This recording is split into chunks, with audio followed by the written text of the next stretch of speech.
ഇന്ന് നമ്മളില്ലേ സ്പൂണ് കൊണ്ട് ലാമ്പാട്ട് ചെയ്തെടുക്കാൻ പോണത്. ആദ്യം തന്നെ നമ്മൾ സ്പൂണിൻ്റെ തല മാത്രം ഇതുപോലെ കട്ട് ചെയ്തെടുക്കണം. വാലൊന്നും നമുക്ക് ആവശ്യമില്ല, അതൊക്കെ എടുത്ത് കളയുക.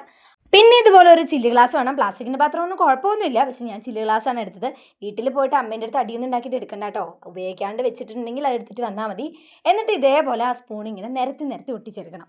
ഏകദേശം കാണാൻ ഒരു പൈനാപ്പിളിൻ്റെ ഷേപ്പൊക്കെ ഉണ്ടാവും കേട്ടോ. ഗ്ലൂ ഗൺ കൊണ്ട് ഇങ്ങനെ റൗണ്ടിൽ ഒട്ടിച്ചെടുത്താൽ മതി. ഈ സ്പൂൺ കിട്ടാൻ ഒരു വഴിയുണ്ട്, നമുക്ക് ഫുഡിൻ്റെ ഒപ്പം കിട്ടുന്നതാണ്. ഞാനിവിടെ കാളെന്ന് പറഞ്ഞൊരു ഫുഡ് മേടിക്കും, അതിൻ്റെ ഒപ്പം കിട്ടിയതാണ് ഈ സ്പൂണൊക്കെ. ഞാൻ അങ്ങനെ അതൊക്കെ എല്ലാം കളക്ട് ചെയ്ത് വെച്ചതായിരുന്നു. സ്പൂണുകളെല്ലാം ഇങ്ങനെ റൗണ്ടിൽ ഒട്ടിച്ച ശേഷം നമ്മളിത് പെയിൻറ്റ് ചെയ്തെടുക്കണം. ഞാനിവിടെ സ്പ്രേ പെയിൻ്റാണ് യൂസ് ചെയ്തത്, ബ്ലാക്ക് കളറാണ് യൂസ് ചെയ്തത്. 2 കോട്ടായിട്ടാണ് അഴിച്ചെടുത്തുള്ളത്.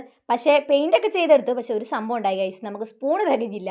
അതുകൊണ്ട് തന്നെ നമ്മൾ ബാക്കിൽ ഒട്ടിച്ചിട്ടില്ല കേട്ടോ. പക്ഷേ സാരമില്ല, 2 വട്ടം കൂടി കാളം മേടിച്ച് കഴിഞ്ഞാൽ തികയാവുന്നതേ ഉള്ളൂ. അപ്പോൾ ലാസ്റ്റ് നമ്മുടെ ലാമ്പ് കാണാൻ ഇങ്ങനെയാണ് ഇരിക്കുന്നത്. അപ്പോൾ ഇഷ്ടപ്പെട്ട് കഴിഞ്ഞാൽ ലൈക്ക് ചെയ്യാനും സബ്സ്ക്രൈബ് ചെയ്യാനൊന്നും മറക്കല്ലേ. വൻകിട ഗീവ് അവേ നമുക്ക് വേഗം ചെയ്യേണ്ടതല്ലേ.